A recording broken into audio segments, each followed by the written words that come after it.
सभी को नमस्कार। मैं मनोज सुराजी।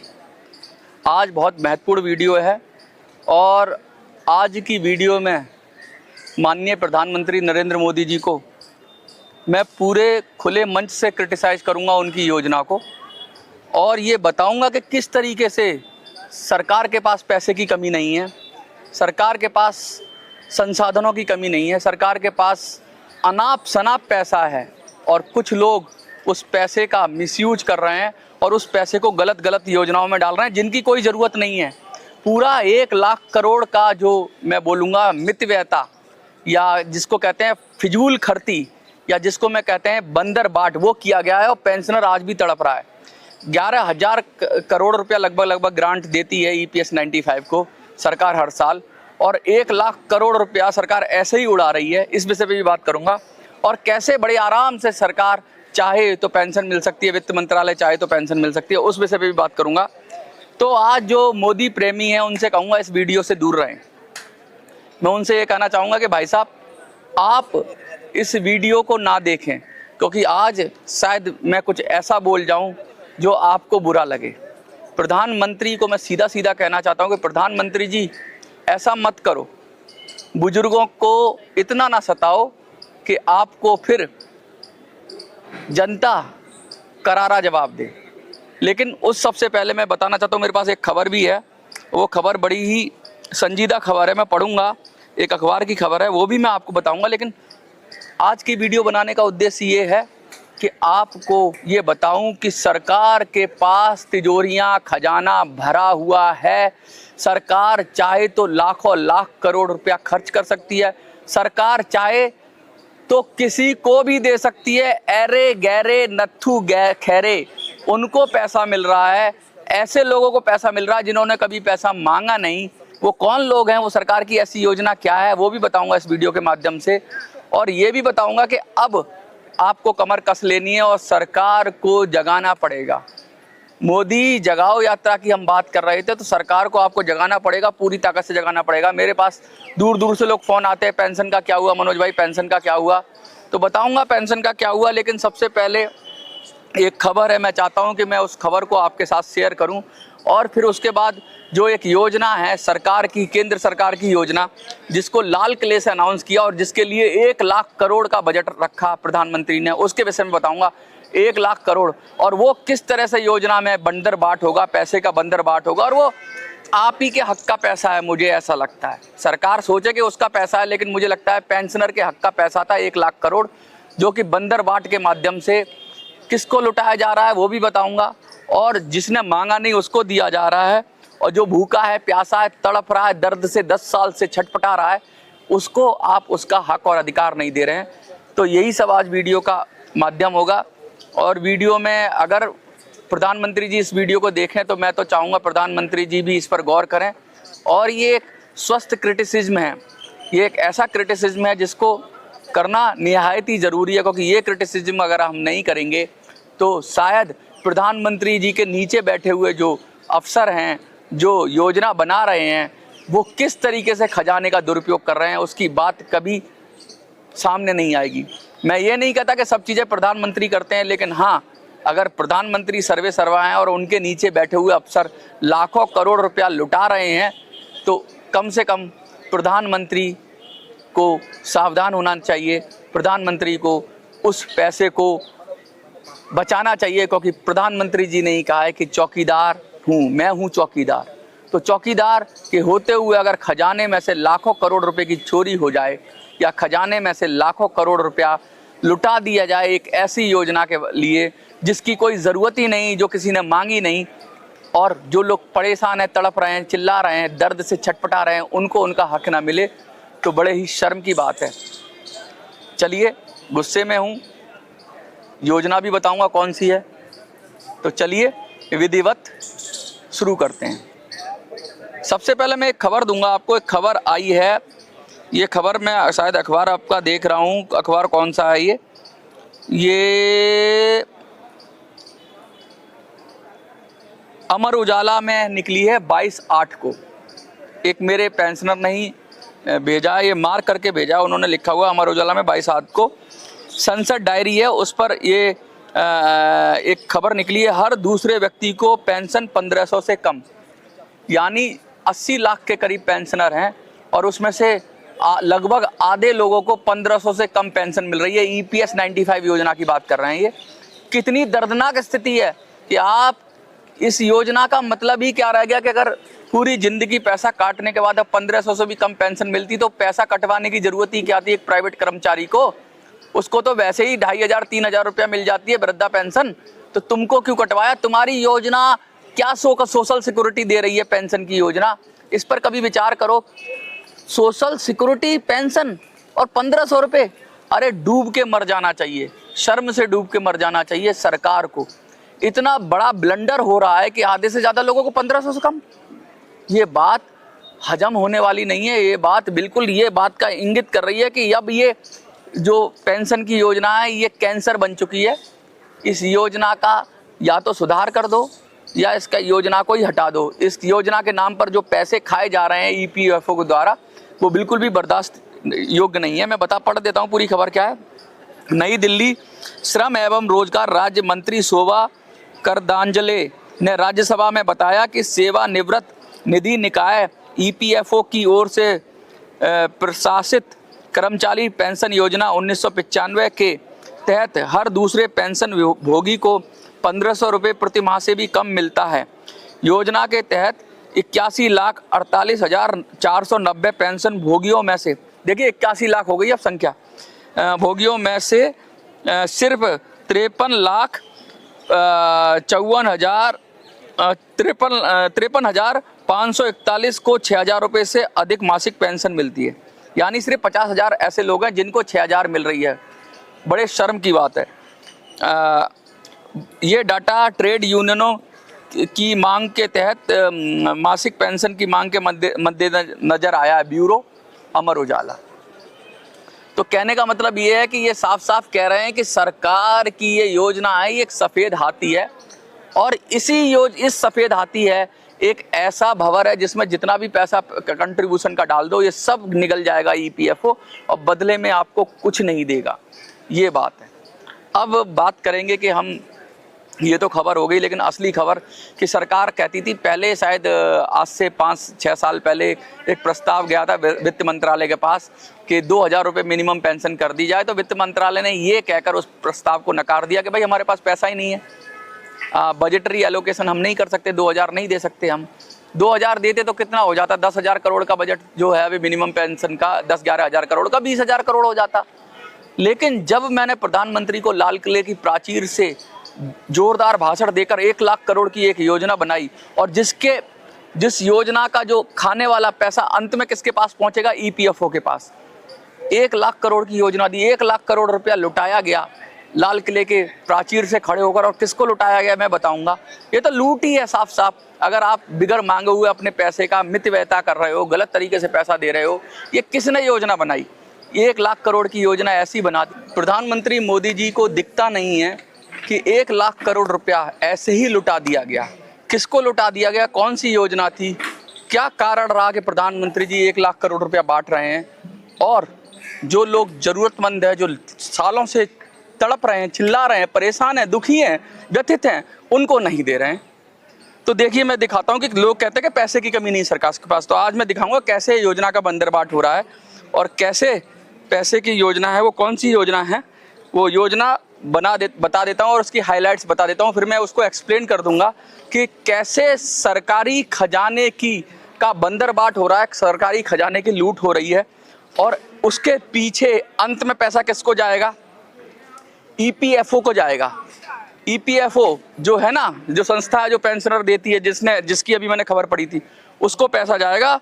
और एक बंदर और बिल्ली का कहानी आपने बड़ी सुनी होगी, बड़ी प्रसिद्ध कहानी है बंदर और बिल्ली की कहानी। क्या था कि 2 बिल्लियां आपस में एक रोटी लेके आती हैं और लड़ती हैं। तो 2 टुकड़े हो गए थे रोटी के, तो एक टुकड़ा बड़ा था थोड़ा और एक टुकड़ा छोटा था। तो बिल्ली आपस में लड़ रही थी कि भाई हमारा हिस्सा बांट होगा, ये बड़ा टुकड़ा ले रही है, मैं छोटा ले रही हूँ, तो ऐसा नहीं होगा। तो बंदर ने कहा कि आओ मैं तुम्हारी इसका बंटवारा कर देता हूँ, इस टुकड़े का बंटवारा कर देता हूँ। तो वो जो बड़ा टुकड़ा था उसमें से एक टुकड़ा काट के खा लिया बराबर करने के लिए दोनों रोटियों को, तो इस तरह से खाया कि जो बड़ा था वो छोटा हो गया। तो आगे से फिर उनमें लड़ाई शुरू हो गई। तो धीरे धीरे बंदर ने एक एक टुकड़ा तोड़ता रोटी में से, और ऐसा इस तरह से तोड़ता कि वो असंतुलित रहता, वो संतुलित नहीं रहता, और पूरी बिल्ली की दोनों टुकड़े वो पूरे खा गया और बिल्ली को कुछ भी नहीं मिला। ये योजना का 1 लाख करोड़ भी ऐसे ही है कि ये पूरी तरीके से खा लिया जाएगा और ईपीएफओ इसको डकार जाएगा, और डकारने के बाद सांस भी नहीं लेगा और किसी को कुछ नहीं मिलने वाला है। तो ये योजना क्या है, ये योजना मैं अब बता देता हूँ, इसका खुलासा कर देता हूँ। ये योजना है पीएम विकसित भारत रोजगार योजना। लाल किले की प्राचीर से खड़े होकर प्रधानमंत्री ने कहा कि मैं रोजगार दूंगा युवाओं को, 1 लाख करोड़ रुपया उस योजना के लिए दूंगा, और ये थी पीएम विकसित भारत रोजगार योजना। इसके क्या फीचर्स थे मैं बताऊंगा, और अंत में इसका क्या था। योजना की अवधि है 2 वर्ष, यानी 2 वर्ष में 1 लाख करोड़ रुपया खर्च करेगी सरकार, केंद्र सरकार। सोचिए आप, 2 वर्ष के अंदर अगर 1 लाख करोड़ रुपया खर्च करेगी तो प्रति वर्ष 50,000 करोड़ रुपया खर्च करेगी। वो पेंशनर को कितना दे रही है प्रति वर्ष, कितना दे रही है? 10 से 11,000 रुपया देती है EPS 95 के ग्रांट के रूप में, या उसको समझ लीजिए। और कुल बजट है योजना का 99,446 करोड़। योजना का जो टोटल बजट है 99,446 करोड़ है। लक्ष्य है 3.5 करोड़ रोजगारों का सृजन। पात्रता है इसमें कि मासिक वेतन 1 लाख तक पाने वाले वेतनभोगी कर्मचारी, ये इसकी पात्रता है। युवा लाभ, पहली नौकरी पर 15,000 रुपये 2 किस्तों में दिए जाएंगे, और नियोक्ता को लाभ, जो नौकरी देगा उसको प्रति नए कर्मचारी पर 3,000 रुपये प्रोत्साहन राशि मिलेगी प्रति माह। अब मैं बता देता हूँ असल में ये योजना क्या है, और ये मैंने आपको पढ़ दिया। ये प्रधानमंत्री जी कह रहे हैं कि भाई नौकरी की कमी है, इसलिए जो पहली बार नौकरी करेगा तो उसको बढ़ाने के लिए उसको पहली बार नौकरी करने के एवज में उसको पैसा देंगे। क्या जो पहली बार कोई नौकरी कर रहा था उसने आके प्रधानमंत्री जी से कहा कि मैं पहली नौकरी कर रहा हूँ तो मुझे पैसा दो? अरे उसकी नौकरी के लिए जो उसकी तनख्वाह होती, जो स्टाइपेंड होता है, वही बहुत होता है। वो नौकरी तो मिल ही गई उसको, तुम क्यों उसको पैसा दे रहे हो? अच्छा, ये पैसा 2 किस्तों में देंगे, 7,500 और 7,500, वो भी फंसा के देंगे। तो पहली नौकरी का जो पैसा ये दे रहे हैं वो 15,000 रुपया कर्मचारी को देंगे। और इसमें लगभग जहाँ तक मुझको पता लगा है कि इसमें 2 करोड़ लोगों को लगभग ये पैसा देने की, वैसे तो 3 करोड़ का सृजन की बात कर रहे हैं, 3 करोड़ के करीब लोगों का, लेकिन 2 करोड़ का एवरेज मैंने पढ़ा था कि 2 करोड़ लोगों को ये पैसा देंगे। तो 2 करोड़ लोगों को अगर 15,000 रुपये के हिसाब से भी देंगे तो कितना बनता है 2 साल के अंदर? 30,000 करोड़। 15,000 इंटू 2 करोड़, 30,000 करोड़। यानी युवाओं को कितना मिल रहा है? 1 लाख करोड़ में से 30,000 करोड़ मिल रहा है। कितना बच गया? 70,000 करोड़ के लगभग। ये 70,000 करोड़ किसको मिल रहा है? ये उस उद्योगपति को मिल रहा है, उस कंपनी वाले को मिल रहा है जो कि युवाओं को रोजगार देगा। उद्योगपति को पैसा दे रहे हो आप? भैया नौकरी कर रहा है वो, आदमी काम करेगा तो उसका पैसा देखो, उसको प्रति माह 3,000 रुपये दे रहे हो प्रति व्यक्ति। तो जो नौकरी कर रहा है उसको तो टोटल 15,000 रुपये दे रहे हो, और जो नौकरी दे रहा है उसको 2 साल तक कितना दे दोगे आप 3,000 रुपये के हिसाब से? अगर 1 साल भी दे दे तो 3,000 रुपये के हिसाब से तो 36,000 रुपया हो जाता है। यानी अगर एक आदमी को 15,000 मिल रहा है और 1 साल का भी हम लगा लें तो उस एक आदमी के ऊपर 36,000 कंपनी को मिल रहा। किसी कंपनी ने, किसी ने मांगा है क्या पैसा? ये उद्योगपति हैं, ये लघु उद्योग वाले हैं, इन्होंने किसी को, ये किसी सरकार से कहती है कि हम आदमी रख रहे हैं तो हमें, अरे इन्हें जरूरत होगी तो रखेंगे। प्रधानमंत्री जी, आपको इतनी सी बात समझ में नहीं आती कि अगर किसी व्यापारी को लगता है कि उसे किसी को नौकरी देने की जरूरत नहीं है, उसके पास काम नहीं है, तो तुम्हारे 3,000 करोड़ के लॉलीपॉप से वो व्यक्ति को नहीं रखेगा, क्योंकि उसको 10,000, 15,000, 20,000 देना होगा, बाकी पैसा तो उसे ही देना होगा। तुम्हारे 3,000 करोड़ के देने या ना देने से उसको कोई फर्क नहीं पड़ता। वो तो व्यापारी है, वो अपना प्रॉफिट होगा तभी रखेगा, ना कि तुम्हारी प्रोत्साहन राशि से रख लेगा। ये तो फिजूल खर्ची है। उद्योगपतियों ने मांगा नहीं, व्यापारियों ने मांगा नहीं, सीधा सीधा उनको दे दिया गया।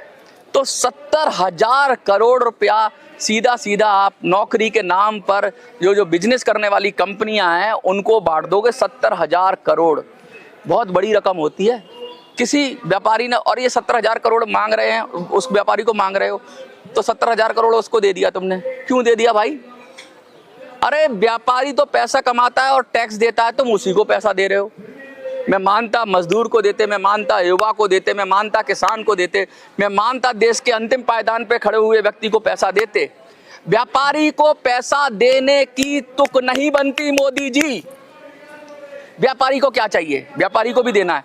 व्यापारी को इंस्पेक्टर राज से आज़ादी चाहिए। ये जो आपके इंस्पेक्टर हैं, जो आपके चालान करने वाले लोग हैं, जो व्यापारी के काम में लाइसेंसी राज चलता है, जो अड़ंगा डालते हैं, जो व्यापारी को दिन रात परेशान करते हैं, उनको बंद कर दो। व्यापारी इतना कमा लेगा कि तुम्हारा क्या, पूरे देश का, सरकार का पेट भर देगा आराम से। व्यापारी को कभी भी सरकार को पैसा देने में आनाकानी नहीं करता। व्यापारी अगर उसका व्यापार फल फूल रहा है तो वो खूब पैसा देगा आपको। व्यापारी, आप कोई भिखमंगा नहीं है इस देश का व्यापारी जो सरकार से मांगेगा कि मुझे 3,000 करोड़ दे दो। आप क्या कर रहे हो मोदी जी? कौन पॉलिसी बना रहा है जो 70,000 करोड़ देश की गाड़ी कमाई व्यापारियों को दे रहा है, और व्यापारी मांग भी नहीं रहे, उनको दे रहा है, और किस लिए कह रहा है कि इससे प्रोत्साहन मिलेगा? अरे भैया, व्यापारी को एक ही चीज से प्रोत्साहन मिलता है, प्रॉफिट, शुद्ध प्रॉफिट। प्रॉफिट नहीं होगा तो तुम 3,000 करोड़ दो, 6,000 करोड़ दो, 50,000 करोड़ दो, 70,000 करोड़ दो, कोई भी व्यापारी काम नहीं करेगा। व्यापारी काम करता है लाभ के लिए, और सरकारें काम करती हैं वेलफेयर के लिए। व्यापारियों का काम नहीं है किसी की वेलफेयर करना। व्यापारियों का काम है कि अपना काम लेना और उसके एवज में उसको पैसे देना। तो मैं ये कहना चाहता हूँ, युवाओं के नाम पर युवाओं को 30,000 करोड़ दे रहे हो और व्यापारियों को 70,000 करोड़ दे रहे हो, लेकिन व्यापारियों को भी नहीं मिल रहा साहब ये पैसा। ये सब पैसा ईपीएफओ के पेट में जाएगा। कैसे? जो ईपीएफओ ही इसका प्रबंधन करेगा।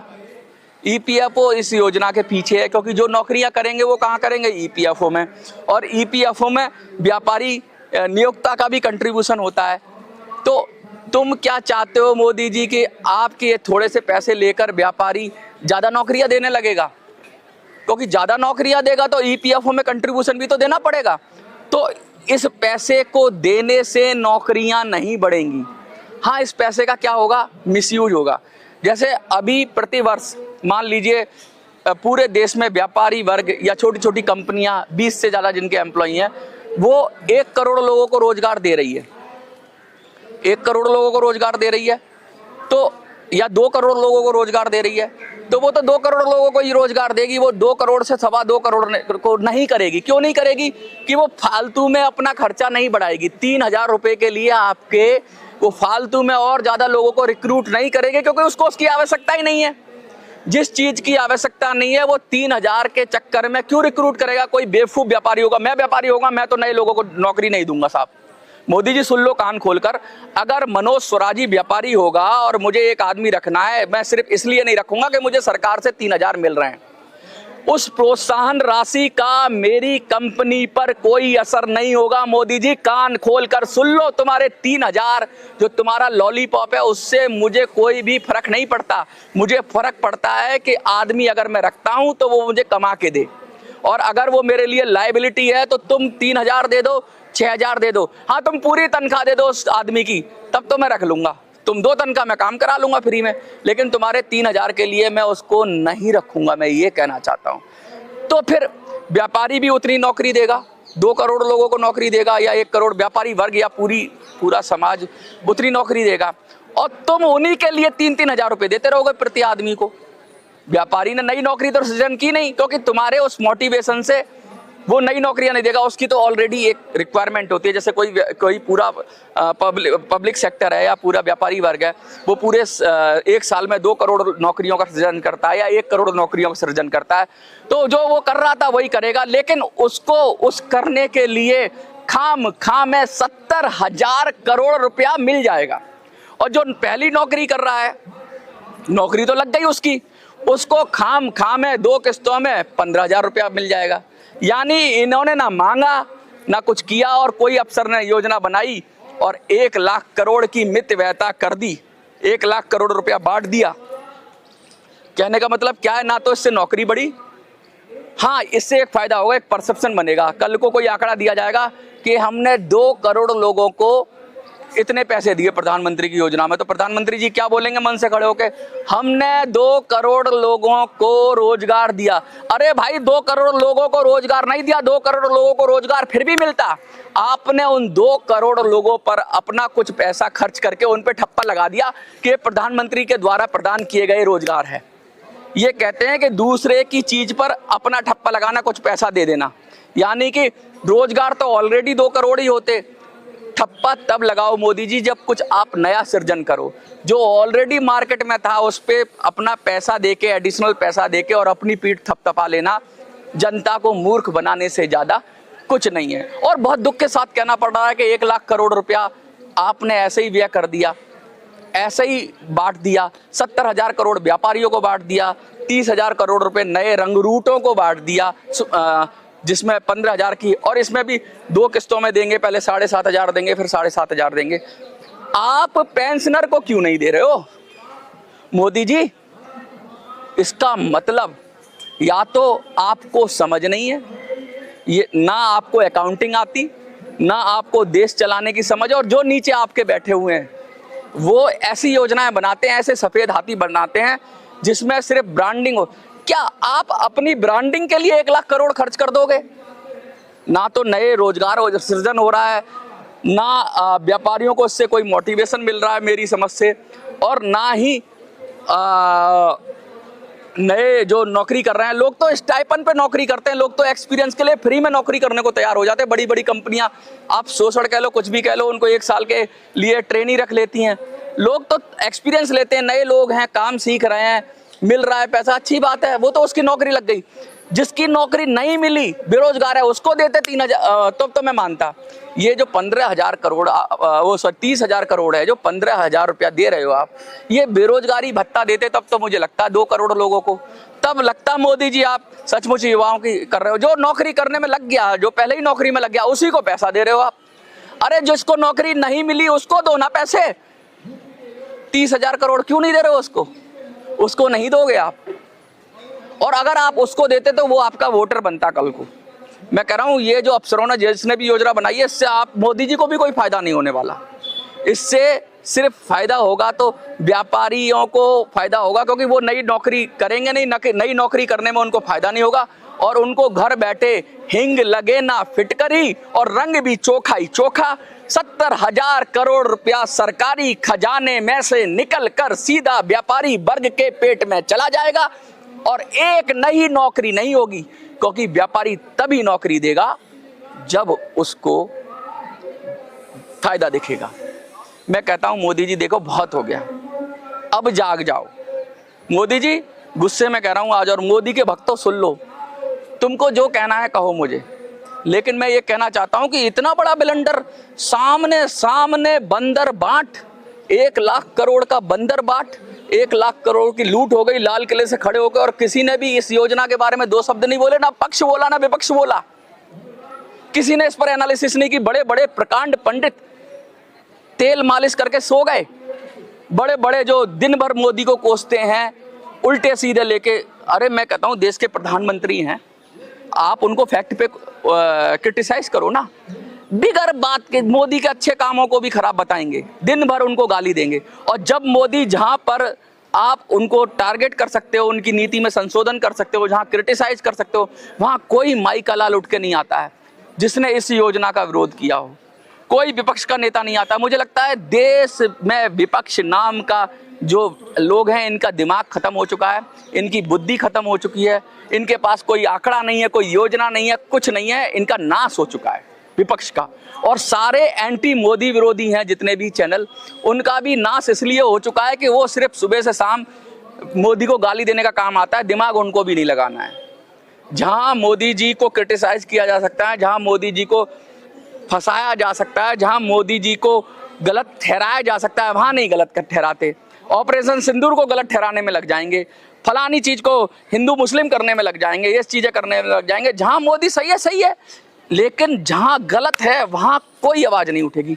इसीलिए मोदी बार बार आ रहा है, क्योंकि विपक्ष की सोच बुद्धि पर मोदी नाम का ताला जड़ चुका है, लेकिन मनोज सुराज जी की ना बुद्धि बंद हुई है, ना आवाज़ बंद हुई है, ना आत्मा मरी है। अगर सच है तो सच बोलेगा, डंके की चोट पर बोलेगा। मैं 50 बार मोदी जी की तारीफ कर सकता हूँ, मुझे मोदी जी से कोई व्यक्तिगत नहीं है, लेकिन मोदी जी को ये भी तो देखना चाहिए उनके नीचे जो वित्त विभाग में जो लोग बैठे हुए हैं, जो अफसर बैठे हुए हैं, जो मिनिस्टर बैठे हुए हैं, वो किस तरीके से लूट लूट कर पैसा लुटा रहे हैं, बंदर बाट कर रहे हैं, पैसे को ऐसे उड़ा रहे हैं जैसे सरकार का पैसा ना होकर उनकी खुद की जागीर हो, जिसे चाहे 1 लाख करोड़ दे देंगे और बस मोदी जी लाल किले से बोल देंगे, भाषण हो जाएगा और कोई उस पर चर्चा नहीं करेगा। मनोज सुराज जी पूरी दम से, पूरी ताकत से, पूरी शक्ति से पूरी कोशिश करेगा कि आप लोगों को बताए कि सरकार के पास पैसे की कमी नहीं है। सरकार के पास 1 लाख करोड़ रुपया अगर खर्च करने को है तो सरकार 10-20 हजार करोड़, 30 हजार करोड़ रुपया प्रतिवर्ष पेंशनरों को भी दे सकती है, क्योंकि पेंशनरों का तो हक और हकूक का पैसा है, उनके तो कंट्रीब्यूशन का पैसा है, उनकी तो मान सम्मान का पैसा है, उनके लिए पैसा तो जीवनदायी औषधि है, उनके लिए पैसा जीवन जीने के लिए बहुत महत्वपूर्ण है, उनका तो अंतिम समय है, उन्हें तो जिंदगी के अंतिम पड़ाव पर सुख से जीने का अवसर मिलना चाहिए। उनके साथ भी अन्याय करोगे मोदी जी?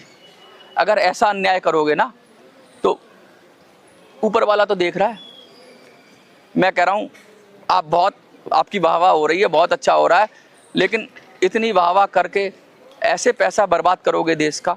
मैं कहता हूँ देश में रक्षा पे खर्च करो आप, हम आपकी तारीफ करते हैं, आपने देश को, सेना को मजबूत किया, ये किया, हम तारीफ करेंगे, लेकिन ऐसे 1 लाख करोड़ रुपए उड़ाओगे आप जो कोई मांग नहीं रहा है और ऐसे सिर्फ ऐसे उड़ा दोगे। किस अफसर ने बनाई ये योजना?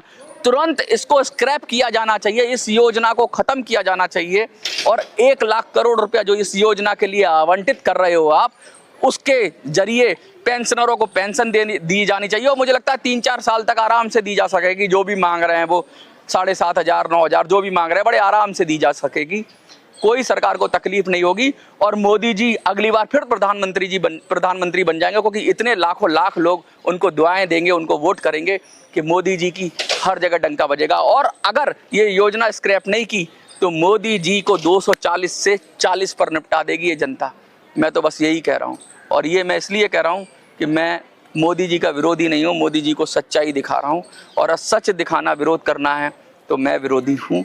इन्हीं शब्दों के साथ आप भी अपनी बात रखिए इस योजना के बारे में, कमेंट में लिखिए, मैं जो कह रहा हूँ सच कह रहा हूँ झूठ कह रहा हूँ ज़रूर बताइए, क्योंकि आपकी लिखी हुई एक एक बात मुझे बल देती है, और आप जो मुझे व्हाट्सएप पर करते हैं मैसेज, उसी से मुझे आगे की नीति बनाने का मौका मिलता है। बहुत बहुत शुक्रिया आपका जो आप लगातार इस वीडियो में बने रहे। जय हिंद, जय भारत, धन्यवाद।